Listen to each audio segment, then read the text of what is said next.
اعوذ باللہ من الشیطان الرجیم بسم اللہ الرحمن الرحیم اذا جاءك المنافقون قالوا نشهد انك لرسول الله والله يعلم انك لرسوله والله يشهد ان المنافقين لكاذبون اتخذوا ايمانهم جنة فصدوا عن سبيل الله انهم ساء ما كانوا يعملون ذلك بأنهم آمنوا ثم كفروا فطبع على قلوبهم فهم لا يفقهون صدق الله العظيم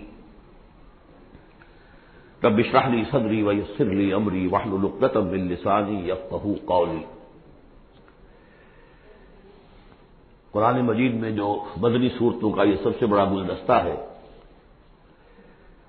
اس کے ہم 4 جوڑے پڑھ چکے ہیں، 3 جوڑے، سورہ حدید اور سورہ مجادلہ، پھر سورہ حشر اور سورہ ممتحنہ، پھر مرکزی جوڑا سورہ صف اور سورہ جمعہ۔ سورہ صف میں نے ایک بات کہی تھی کہ بعد میں جائزہ لے لیں گے، اگر تو ایمان حقیقی اور جہاد فی سبیل اللہ کا راستہ انسان اختیار کرے، وہ تجارت جو اللہ نے بتائی ہے، هل ادلکم علی تجارت تنجیکم من عذاب علیم، اس کا کیا حل ہے، کیا تجارت ہے؟ تؤمنون باللہ ورسولہ وتجاہدون فی سبیل اللہ باموالکم وانفسکم، یہ اگر کرتے ہو تو عذاب علیم سے بھی چھٹکارا ہے، تمہارے گناہ بھی معاف کر دیے جائیں گے، جنتوں میں داخل کیے جاؤ گے، مساکن طیبۃ فی جنات عدن دیے جاؤ گے۔ ایک خاص حد تک تمہارے ایمان اور عمل صالح کی جب ہم جانچ پرکھ کر لیں گے اور ثابت ہو گئے کہ تم نے حق ادا کر دیا، تو دنیا میں نصرت بھی آئے گی، فتح بھی ملے گی، سب سے بڑی بات یہ کہ تم اللہ کے مددگار قرار پاؤ۔ نہیں کرتے ہو اور ایمان کے دعوے ہیں اور اللہ سے محبت کے اور رسول سے عشق کے، تو کبر مقتا عند اللہ ان تقولوا ما لا تفعلون، اللہ تعالیٰ کی بیزاری شدید ہوتی چلی جا رہی ہے تمہارے اس طرز عمل پر، اور آگ سے چھٹکارا پانے کا خیال تمہارا خود ساختہ خیال ہے، امید موہوم ہے، اس لیے کہ کلام جو ہے یہ محمل کلام نہیں ہے۔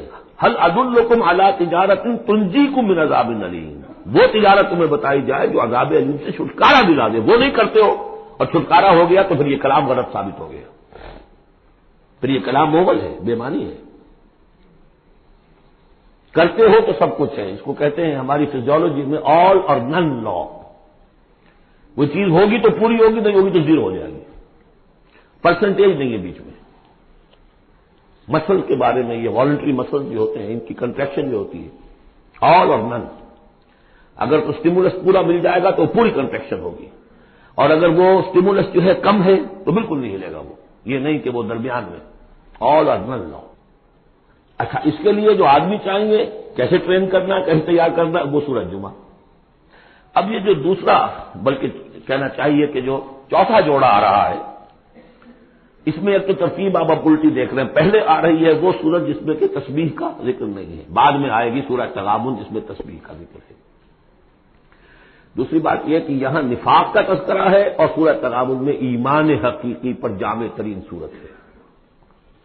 میں نے آپ کو پہلے ہی بتایا تھا کہ وہ مباحث، اب نفاق کی جو بحثیں آئی ہیں سورہ نساء اور سورہ توبہ کا تو اکثر حصہ اس پر مشتمل ہے، اور بھی تقریباً تمام مدنی صورتوں کے اندر وہ ذکر موجود ہے، کہیں ذرا ڈھکا چھپا ہے جیسے سورہ بقرہ میں، کہیں کھلم کھلا ہے، اعلانیہ ہے۔ اسی طریقے سے ایمان کی بحثیں تو پوری مکی قرآن میں پھیلی ہوئی ہیں، اور اس کے بلکہ اور خلاصے نکال کر بہترین جو ہے مدنی قرآن میں بھی لکھ دیے گئے ہیں، آیات الآیات ہے، آیت الکرسی ہے۔ لیکن ایک خلاصہ 11 آیتوں پر مشتمل نفاق کی حقیقت پر یہ سورہ منافقون، یہ منفی ہے، مثبت شے کہ ہے ایمان، 18 آیتوں پر مشتمل جامع ترین سورت قرآن حکیم کی ایمان کے موضوع پر سورہ تغابن۔ نفاق کے بارے میں چند باتیں سمجھ لیجئے جو اگرچہ پہلی بحث میں بہت آ چکی ہیں، لیکن آج پھر میں بتا دینا چاہتا ہوں۔ نفاق کی 2 قسمیں، ایک وہ شخص جو شعوری طور پر دھوکہ دینے کے لیے ایمان لایا، وہ شروع ہی سے منافق ہے، ایک دن بھی اسے ایمان کی لذت نصیب ہوئی نہیں۔ سورہ آل عمران میں اس کی مثال موجود ہے، سازش کی، صبح کو ایمان لاؤ، شام کو مرتد ہو جانا، تاکہ یہ اسلام کی جو ساکھ بن گئی ہے گڈ ول بن گئی ہے، یہ ختم ہو جائے۔ تو ظاہر بات ہے جیسے کہ فرمایا گیا سورہ مائدہ میں وقد دخلوا بالکفر وهم قد خرجوا به، وہ کفر کے ساتھ ہی داخل ہوئے تھے اور کفر کے ساتھ ہی نکل گئے، ان پہ ایک لمحہ بھی ایمان حقیقی کا آیا ہی نہیں۔ یہ بہت کم لوگ تھے اس قسم کے منافق۔ اصل منافق جو وہ کون تھا؟ دعوت آئی، دعوت نے قبول، دل نے قبول کیا، بات ٹھیک ہے، صحیح بات ہے، چلو پیش قدمی کرو، لیکن تھے کم ہمتیں، بزدل، تھڑ دلے۔ اب ظاہر بات ہے یہ دعوت تھی انقلابی دعوت، انقلابی دعوت میں تصادم کے مراحل آتے ہیں، اور وہاں جو ہے تکلیفیں، آزمائشیں، مصیبتیں، ایثار مال، بذل نفس، یہاں تک کہ وہ مرحلہ بھی آ سکتا ہے کہ نقد جان ہتھیلی پر رکھو اور میدان میں آ جاؤ۔ اب جو ذرا کمزور لوگ تھے ان کی ٹانگیں ذرا ہلنی شروع ہوئی، کپ کپی۔ پہلا مرحلہ یہ ہوا ان میں کہ انہوں نے اپنی قصور کو ماننا، ہم سے خطا ہو گئی، غلطی ہوئی۔ یہ سورہ توبہ میں پڑھ چکے ہیں، خلطوا عملا صالحا وآخر سیئا۔ اب یہ ہے کہ کسی اچھے کام بھی کر رہے ہیں، کسی کو کوئی برا کام بھی کر دیا، کبھی کوئی لبیک بھی کہہ دیا، کبھی کہیں کھسک گئے، لیکن اپنی غلطی مان لی کہ حضور ہم سے غلطی ہوئی، ہم کوئی جھوٹا بہانہ نہیں بناتے، آپ جو سزا چاہیں دے لیں، ہم حاضر ہیں۔ اس درجے کو کہیں گے ضعف ایمان، یہ نفاق نہیں ہے، ضعف ایمان۔ اگلا درجہ آتا ہے جب آدمی کی جو جھوٹی عزت نفس ہے، اخذته العزت بالاسم، وہ جھوٹی عزت نفس اسے کہتی کب تک مانو گے اپنی خطائیں، تو جھوٹا بہانہ کر دیا کرو، یہ تھا مسئلہ، وہ تھا مسئلہ، یوں تھا، ایسا تھا، خدا کی قسم نہیں، وہ تیسرا مرحلہ ہے۔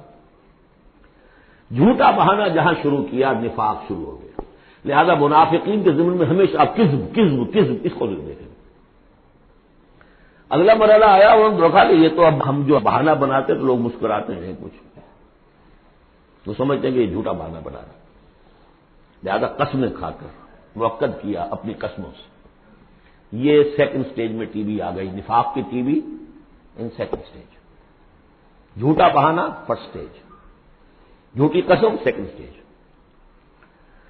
ایک عرصہ آتا ہے جس کے بعد اس پر بھی اعتماد لوگوں کا اٹھ جاتا ہے، تو اب ان کے اندر ایک شدید قسم کا ریئیکشن پیدا ہوتا ہے، ایمان اور اہل ایمان کی دشمنی پیدا ہو جاتی ہے، اور یہ دشمنی سب سے زیادہ ٹارگٹ کرتی ہے قائد کو۔ اس نے ہمارے لیے ساری مصیبت کھڑی کر دی، ہم آرام سے اپنے مدینے میں آباد تھے، رہ رہے تھے، یہ آ گیا، اس نے آ کر یہ سارا جو ہے معاملہ ہمارے لیے، بھائی کو بھائی سے جدا کر دیا، خاندانوں میں رفت پیدا کر دی، اب ہماری دوستیاں تھیں ان سے اوس اور خزرج کی دوستیاں تھیں، ان تمام یہودی قبائل سے ہمارے وہ سارے حلیفی تعلقات ٹوٹ گئے، وہ ساری دشمنی جو ہے اب یہ عداوت بن جاتی ہے اہل ایمان کی، اور خاص طور پر اہل ایمان کے قائد جو اس وقت کون تھے؟ محمد رسول اللہ۔ دس از دی تھرڈ اسٹیج۔ یہ ٹی وی کی وہ تھرڈ اسٹیج ہے جو پہلے کبھی ہو جاتی تھی تو ہم سمجھتے تھے کہ اب یہ لاعلاج ہے۔ یہ ہے نفاق کی اصل حقیقت۔ اسی لیے اس وقت جو لوگ کسی تحریکی تصور سے آشنا ہی نہیں، انقلابی تصور دین ان کے سامنے آیا ہی نہیں، وہ منافق نہیں ہو سکتا، وہ ضعیف الایمان آدمی ہے۔ لیکن جو شخص ایک مرتبہ کسی تحریک کو، انقلابی تحریک کو قبول کر کے آگے آ جائے، اب وہ منافق ہو جائے گا اگر وہ سیکھ نہیں چلتا ہے۔ یہ بات میری جو ہے آج پلے باندھ لیجیے۔ عام اس وقت مسلمان منافق نہیں، انہیں پتہ ہی نہیں کہ دین کا تصور یہ ہے، دین کا یہ مطلب ہے، مولویوں نے سمجھایا ہی نہیں۔ دین کا نام ہے نماز، روزہ، لیلۃ القدر مل گئی تو بیڑا پار، ساری زندگی کے سارے گناہ معاف، انہیں تو یہ تصور دیے گئے۔ حج کرائے تو پاک ہو کے آ گئے، عمرہ کیا تو پاک ہو کے آ گئے، باقی یہ کہ تم جس طرح چاہو کماؤ، ہمارے نذرانے آنے چاہیے، اللہ اللہ خیر صلی اللہ، وہ پیر ہوں یا علماء ہوں۔ لہذا وہ بھی چاہے وہ منافق نہیں ہے، وہ ضعیف الایمان ہے، جو بھی ہے وہ اللہ تعالیٰ جو معاملہ ان سے کرے۔ جو شخص کسی حقیقی انقلابی اسلامی تحریک سے متعلق ہو جائے، اس کو حق سمجھ کر، پھر اگر وہ پیچھے ہٹ رہا ہے اس لیے کہ قائد میں اسے کوئی چیز ایسی نظر آئی کہ یہ تو غلط کار انسان ہے، دھوکے باز انسان ہے، ٹھیک ہے، پیچھے ہٹ جانا چاہیے۔ اگر یہ طریقہ کار جو اس نے بتایا تھا یہ اس سے منحرف ہو گیا ہے، پیچھے ہٹ جانا چاہیے۔ جو اس نے طریقہ کار بتایا تھا اس وقت ہمیں معلوم ہوا تھا ٹھیک ہے، لیکن اب ہم سمجھتے ہیں کہ ٹھیک نہیں ہے، پیچھے ہٹ جانا چاہیے۔ یہ سب ٹھیک، اس میں نفاق نہیں ہوگا، لیکن محض اس لیے کہ اب مشقت کرنی پڑ رہی ہے، محنت کرنی پڑ رہی ہے، اپنے کیریئر پر آنچ آ رہی ہے، اپنے لیے جو ہے اور زندگی کی لذتیں جو ہیں ان میں ہمارا گھاٹا پڑ رہا ہے، جائیے کہ کبھی امیر نے ڈانٹ دیا ہے، یہ تو ہوتا ہے جماعتوں کے اندر، ہوتا ہے، زجر بھی ہوتی ہے، توبیخ بھی ہوتی ہے۔ حضور نے یہاں تک بھی کہا کہ میرا جی چاہتا ہے کہ جو لوگ نہیں آتے فجر کی نماز میں کسی اور کو یہاں پر امام بنا کر کھڑا کر دوں اور جا کر ان کے گھروں کو آگ لگا دوں، یہ بھی تو کہا ہے محمد رسول اللہ صلی اللہ علیہ وسلم۔ تو بہرحال اس وجہ سے اگر کوئی پیچھے ہٹا تو وہ اس پروسیس میں آ جائے گا، اس کو اچھی طرح سمجھ لینا چاہیے۔ بسم اللہ الرحمن الرحیم، اذا جاءک المنافقون قالوا نشهد انک لرسول اللہ۔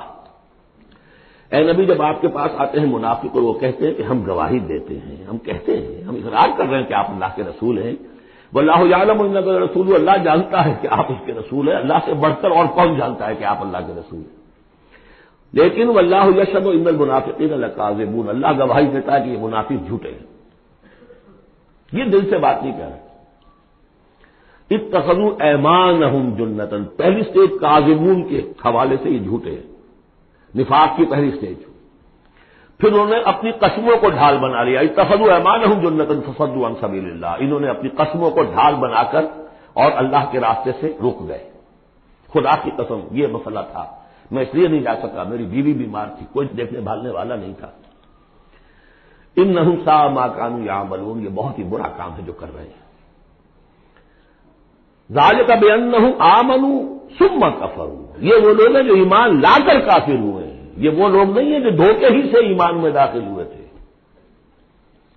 تھوڑی سی پونجی انہیں ملی تھی ایمان کی، آئے تھے، اس پر بدنیت نہیں تھے، ان کی فطرت نے اپیل کیا تھا اس دعوت نے، لیکن اب جو پاؤں ان کے ہلے ہیں وہ انہیں کیا پتا تھا کہ یہ شہادت گاہ الفت میں قدم رکھنا ہے، لوگ آسان سمجھتے ہیں مسلمان ہونا، یہ تو انہیں معلوم نہیں تھا، یہ تو معلوم نہیں تھا وَلَنَبْلُوَنَّكُمْ بِشَيْءٍ مِّنَ الْخَوْفِ وَالْجُوعِ وَنَقْصٍ مِّنَ الْأَمْوَالِ وَالْأَنفُسِ وَالثَّمَرَاتِ وَبَشِّرِ الصَّابِرِينَ، وہ تو بن گئے تھے مسلمان، جیسے آئے حضور پورے اوس و خزرج کے قائدین ایمان لا چکے تھے، سارا قبیلہ لے آیا تو ٹھیک ہو گیا، انہیں کیا پتا تھا کیا کچھ آ رہا ہے اس کے پیچھے۔ یہ ایمان جو ہے یہ تو یوں سمجھیے کہ پھر پہنچی آئس برگ ہے، اس کے نیچے جو اصل آیا ہے برف تک ہوتا تو وہ پھر ان کے پاؤں ہے، اس میں بھی جب تک اقرار ہو اپنے تقصیر کا تو وہ ذوف ایمان کہلائے گا، نفاق نہیں۔ خذ من اموالہم صدقۃ تطہرہم وتزکیہم بہا، ایسے لوگوں کا علاج بھی سورہ توبہ میں آ چکا ہے۔ لیکن جھوٹ بہانا پہلی منزل، جھوٹی قسم دوسری منزل، اور پھر عداوت آگے آئے گی چل کر اسی صورت میں۔ ذالک بانہم آمنوا ثم کفروا، یہ اس لیے کہ ایمان لائے پھر کفر کیا، فطبع علی قلوبہم، اب اللہ نے ان کے دلوں پر مہر کر دی ہے، فہم لا یفقہون، اب یہ تفقہ حقیقی تفقہ سے خالی ہو چکے۔ وَإِذَا رَأَيْتَهُمْ تُعْجِبُكَ أَجْسَامُهُمْ، جب اے نبی آپ انہیں دیکھتے ہو کہ جسم آپ کو بڑے اچھے لگتے ہیں، بڑے تن و توش والے، وہی یقولوا تسمع لقولہم، جب وہ آپ سے بات کرتے ہیں تو آپ بڑے غور سے سنتے ہیں، چودھری لوگ جو ہوئے، سرمایہ دار بھی ہوئے، چودھری بھی ہوئے، تو ان کی حیثیت ہے تو آپ توجہ سے سنتے ہیں ان کی بات۔ کأنہم خشب مسندہ، اے نبی یہ تو ان سوکھی لکڑیوں کے مانند ہیں جو اپنے بل پر نہیں کھڑی ہوا کرتی، انہیں تیل لگا کر کھڑا کیا جاتا ہے۔ یحسبون کل صیحۃ علیہم، اندر سے اتنے بودے ہیں کہ ذرا سی آہٹ ہوتی ہے تو ان کی جان پر بن جاتی ہے، وہ سمجھتے ہیں کہ پھر آئی کوئی مصیبت، کہیں اور سے پھر شاید کوئی حملے کی خبر آ رہی ہے اور پھر کوئی جنگ ہوگی، پھر کہیں گے نکلو اللہ کی راہ میں۔ یحسبون کل صیحۃ علیہم، اپنے اوپر ہی سمجھتے ہیں ہر آہٹ کو۔ ہم العدو، یہ تیسری سٹیج ہے، یہ اب اصل دشمن یہ ہے۔ باہر کا دشمن جو آ رہا ہے ابو جہل لشکر لے کر یا ابو سفیان لشکر لے کر، وہ اتنا خطرناک نہیں جتنے کہ یہ ہے، یہ مارے آستین ہے، یہ اندر سے ڈنک مارنے والا۔ ہم العدو، اصل دشمن یہ ہے۔ فاحذرہم، ان سے بچ کر رہو، چوکس رہو، چوکنے رہو، چاہے معاف کرتے رہو، یہ بات دوسری ہے۔ حضرت مسیح کا قول آپ کو سنا چکا ہوں کہ فاختہ کے مانند بے ضرر، لیکن سانپ کے مانند ہوشیار رہو۔ سانپ چوکنا کتنا ہوتا، لیکن سانپ ضرر بھی پہنچا دیتا ہے۔ تم چوکنے تو ویسے رہو جیسے سانپ ہوتا ہے، بے ضرر ایسے رہو جیسے کہ فاختہ ہوتی ہے۔ حضور کی یہی شان تھی، جس نے آگے جھوٹی قدم گائی جدا، ٹھیک ہے بھائی جاؤ، ٹھیک ہے، مروت شرافت، جس پر کہ پھر اللہ کی طرف سے گرفت بھی آ گئی۔ عفا اللہ عنک لما اذنت لہم، اللہ معاف کرے آپ کو، یا اللہ نے آپ کو معاف کر دیا، کیوں آپ نے ان کو اجازت دے دی؟ وَإِذَا قِيلَ لَهُمْ تَعَالَوْا قَاتَلَهُمُ اللَّهُ وَإِنَّا يُؤْفَكُونَ، اللہ ان کو قتل کرے، گردن مارے اللہ ان کی، کہاں سے یہ پھرائے جا رہے ہیں؟ یعنی قسمت کی خوبی دیکھیے، ٹوٹی کہاں کمند، دو چار ہاتھ جب کے لبے بام رہ گیا۔ محمد کا زمانہ نصیب ہوا صلی اللہ علیہ وسلم، ان کی دعوت پر لبیک کہنا نصیب ہو گیا، یہ نصیب اللہ اکبر لوٹ دیکھی جائے، لیکن کہاں سے یہ واپس پھرے؟ کس جگہ کمند ٹوٹی ہے؟ وَإِذَا قِيلَ لَهُمْ تَعَالَوْا يَسْتَغْفِرْ لَكُمْ رَسُولُ اللَّهِ، اور جب ان سے کہا جاتا آؤ بھائی غلطی مان لو اپنی، تو اللہ کے رسول تمہارے لیے استغفار کریں گے، تو رسول کی دشمنی تو ان کی دل میں بنی ہوئی ہے، کیسے آئیں؟ جب کہا جاتا آؤ تمہارے لیے اللہ کے رسول استغفار کریں گے اللہ سے، لَوَّوْا رُؤُوسَهُمْ، وہ اپنے سروں کو مٹکا، جی آئیں گے ٹھیک ہے ذرا میں بعد میں آؤں گا، وَرَأَيْتَهُمْ يَصُدُّونَ وَهُمْ مُسْتَكْبِرُونَ، اور آپ دیکھتے ہیں انہیں کہ وہ رک جاتے ہیں، آتے نہیں، تکبر ہے، مستکبرون۔ اب نبی کے سامنے جا کے روز روز اپنی خطاؤں کو ہم اعتراف کرتے رہے، ہماری بھی کوئی عزت نفس ہے؟ یہ کیا ہے جس وقت چاہا ہمیں ڈانٹ دیا؟ آخر یہ عزت نفس ہے ہماری بھی۔ سواء علیہم استغفر لہم ام لم تستغفر لہم، برابر ہے ان کے لیے نبی، چاہے آپ ان کو معاف فرمائیں، آپ استغفار کریں چاہے نہ کریں، لن یغفر اللہ لہم، اللہ ان کو ہرگز معاف نہیں کرے گا۔ اس سے اگلی سٹیج میں یہ آیت آ چکی ہے سورہ توبہ میں، استغفر لہم او لا تستغفر لہم ان تستغفر لہم 70 مرۃ فلن یغفر اللہ لہم۔ اب اے نبی ان کے لیے تو چاہے آپ استغفار کریں چاہے نہ کریں، آپ 70 مرتبہ بھی استغفار کریں گے تب بھی اللہ ان کو معاف نہیں کریں گے۔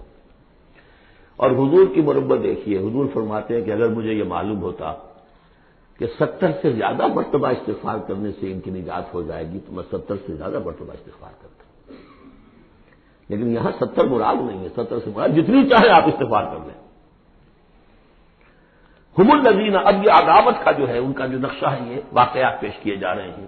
ایک غزوے سے واپسی پر دو مسلمانوں کی لڑائی ہو گئی، ایک مہاجر تھے اور ایک تھے انصاری، اب وہ پانی بھرنے پر کہیں بلکہ ان کی بھی نہیں، ان کے خادموں کی لڑائی ہو گئی تھی، اس کو وہاں منافقوں نے اچھال دیا، مہاجرین اور انصار کا جھگڑا بنا دیا، اور کہا اس وقت آ کے عبداللہ ابن ابی نے، دیکھو تم نے اصل میں ہے مدینے والوں، یثرب والوں، تمہاری مثال تو وہی ہے جو کہتے ہیں کہ سمن کلبک یا کو لوگ اپنے کتے کو کھلا پلا کے موٹا کرو کہ کبھی تمہیں کاٹے گا، تم نے ان کو جگہ دی، پناہ دی، کھلایا پلایا، اب یہ تمہارے سر وہ آ رہے ہیں، غریبانوں کو آ رہے ہیں، خدا کی قسم اگر ہم مدینے پہنچ گئے تو ان ذلیلوں کو وہاں سے نکال باہر کریں گے، ان کی یہ ضرورت، مہاجر کا خادم لڑے ایک انصاری کے خادم، ہم نے پناہ دی، اپنے ٹکڑے کھلائے ان کو، اپنی جگہ دی، اور آج یہ ہمارے سروں کو آ رہے ہیں، ہمارے منہ کو آ رہے ہیں۔ یہ بکواس اس نے کی۔ وہاں موجود تھے ایک نوجوان زید بن ارقم، انہوں نے جا کے حضور کو بتا دیا، حضور نے بلایا، نہیں جی جھوٹ باتوں میں نے نہیں کہا، یہ چھوکرے نے پتہ نہیں کہاں سے چن لیا، یہ چھوکرا کیا ہے یہ، اور آپ اس کی بات مان رہے ہیں میرے معاملے میں؟ خاموش رہے حضور۔ پھر یہ آیات اتر گئی جس نے چھوکرے کو صحیح ثابت کیا کہ کہا انہوں نے، تو حضور نے فرمایا کہ لڑکے کے کان نے غلط نہیں سنا تھا، لیکن ایک بات نوٹ کر لیجئے، ان معاملات میں بھی حضور کوئی اقدام نہیں کر سکے عبداللہ ابن ابی کے خلاف، یہ نوٹ کرنے کی بات ہے۔ یہ جو لوگ سمجھتے ہیں کہ مکمل سٹیٹ قائم ہو چکی تھی مدینے میں، فوراً حضور کے جاتے ہی بڑی حماقت کے اندر مبتلا ہے۔ یہ ضرور ہے کہ حضور کو وہاں ایک حیثیت حاصل ہو گئی، لیکن جو تصور ہمارا ہے اس زمانے میں سٹیٹ، ریاست میں کبھی یہ ہو سکتا ہے کہ فوج میں سے 1000 میں سے 300 بھاگ جائیں، ان سے کوئی بات پوچھ بھی نہ ہو بعد میں؟ Is it possible? آج کی جدید ریاست میں کہیں یہ ممکن ہے کہ آپ کہیں اور عدالت، کسی اور عدالت میں اپنا مقدمہ لے جائیں؟ محمد کی عدالت میں نہیں جانا چاہیے، ہمیں تو یہودیوں کی عدالت میں جانا ہے، منافقین یہ کرتے تھے، کوئی پکڑ نہیں تھی۔ پکڑ کب شروع ہوئی ہے؟ فتح مکہ کے بعد۔ اب یہ اس کی خوش قسمتی تھی عبداللہ ابن ابی کہ اس سے پہلے یہ واصل جہنم ہو گیا خود،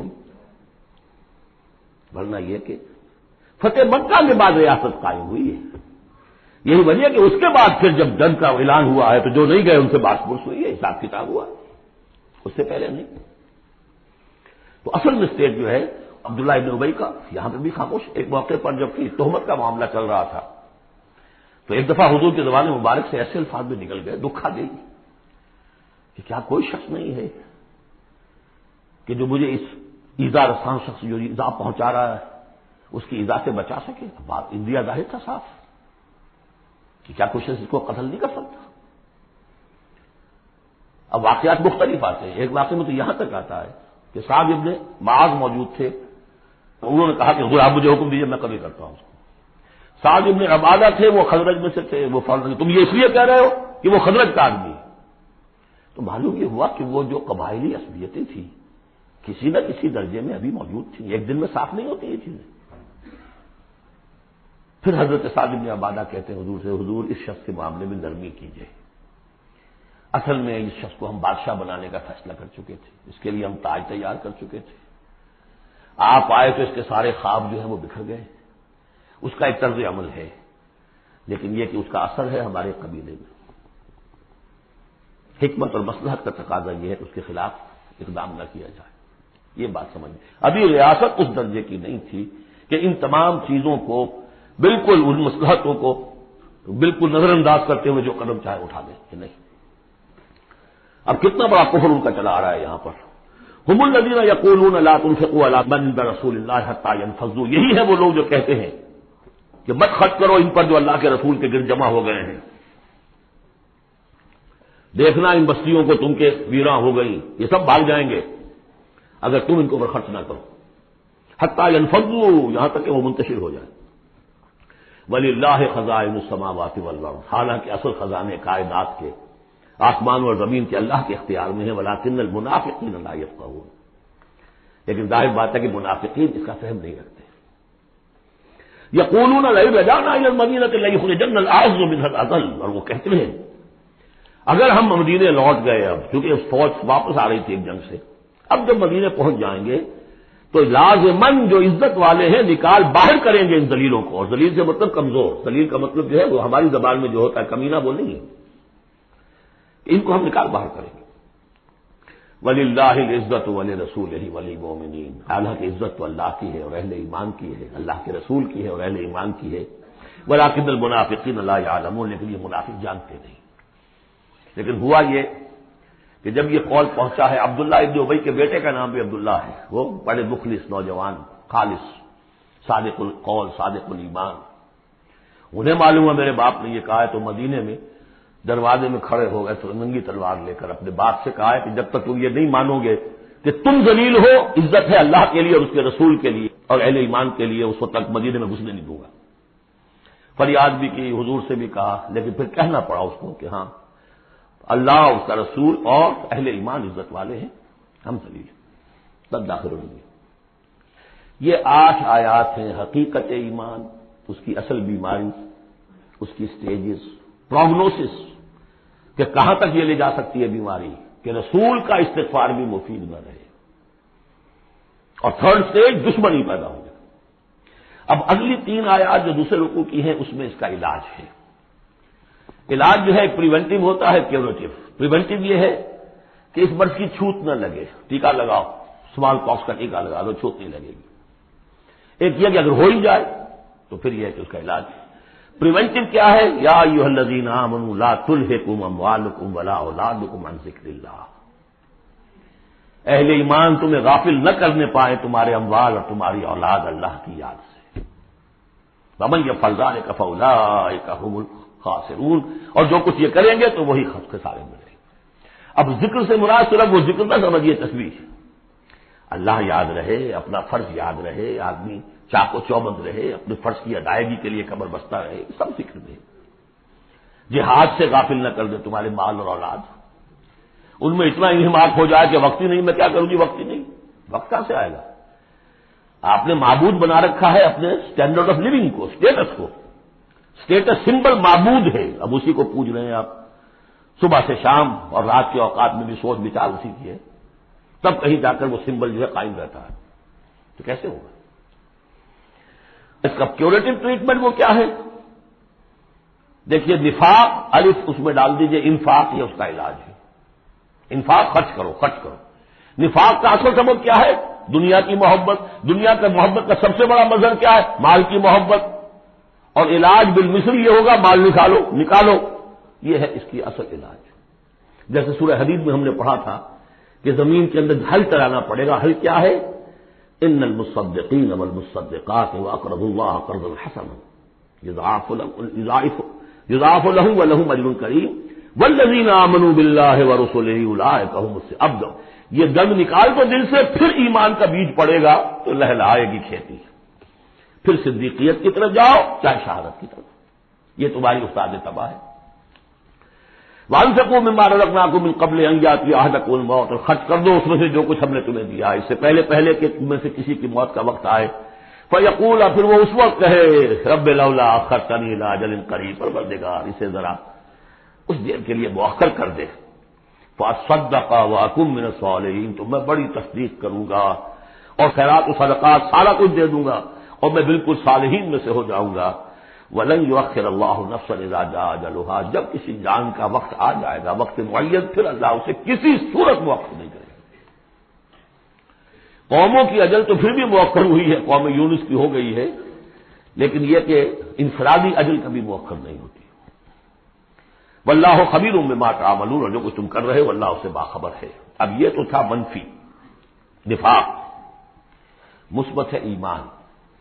ایمان کے سلسلے میں جو باتیں سورہ حدید میں آئی تھیں، اب یہ پوری سورت، وہاں جو آیا تھا قتال اور جہاد اور حدید، یہ ساری چیزیں آئی تھیں نا، انزلنا الحدید، اور انبیاء کی بعثت کا مقصد، وہ سارا مضمون سورہ صف میں آ چکا ہے. اس کے لیے کیسے انسان آئیں گے وہ سورہ جمعہ میں آ چکا ہے. سورہ حدید میں بھی آیا تھا هو الذی ينزل علی عبدہ آیات بینات لیخرجکم من الظلمات الی النور. وہی ہے اللہ جو نازل کر رہا ہے اپنے بندے پر آیات بینات تاکہ وہ نکالے تمہیں اندھیروں سے روشنی کی طرف. لیکن سورہ تغابن میں ایمانی مباحث ہوئی، جامع ترین صورت ہے. میں حیران ہوں، میں چاہتا تھا کہ ایک ایک گھنٹے میں 3 صورتیں ہوں، 2 بھی نہیں ہو پا رہی ہیں. لیکن ایک بات یہ ہے کہ سورہ حدید کے بعد نمبر 2 میں سمجھتا ہوں کہ یہ سورہ مبارکہ بھی اللہ نے مجھے عطا کی. اس کے اسرار و رموز، اس کا نظم اس قدر واضح اللہ کے فضل و کرم سے ہے. آپ بھی نوٹ کر لیجیے، اس میں صرف اشارات ہو سکتے ہیں. 2 رکوع ہیں، 10 آیتیں اور 8 آیتیں. پہلے رکوع کی 10 آیتوں میں 7 آیتوں میں نریشن ہے ایمان کی، ایمان یہ ہے یہ ہے یہ ہے یہ ہے، اور 3 آیتوں میں بڑی زوردار دعوت ہے، پس لاؤ ایمان، مانو ان باتوں. دوسرے رکوع کی 8 آیتوں میں سے پہلے 3 میں ایمان کے ثمرات بیان ہوئے، پہلے 5 میں ایمان حقیقی اگر ہے تو اس کا یہ ثمرہ ہے، یہ ثمرہ ہے، یہ ثمرہ ہے. اس درخت میں اگر آم کا درخت صحت مند ہے تو آم لگتے ہیں کہ نہیں؟ تو ایمان کا درخت صحت مند ہے اگر، تو اس میں کوئی ثمرات لگیں گے، کوئی پھل لگیں گے کہ نہیں؟ یا ٹھنڈی ہے؟ تو وہ پھل کون سے ہیں؟ کچھ داخلی پھل ہیں جو انسان کے اندر کھلتے ہیں پھول، کچھ باہر ہیں جو ظاہر ہوتے ہیں. اور پھر آخر میں 3 آیتوں میں زوردار دعوت ہے کہ ان تقاضوں کو پورا کرو. بارک اللہ لی ولکم فی القرآن العظیم ونفعنی وإیاکم بالآیات والذکر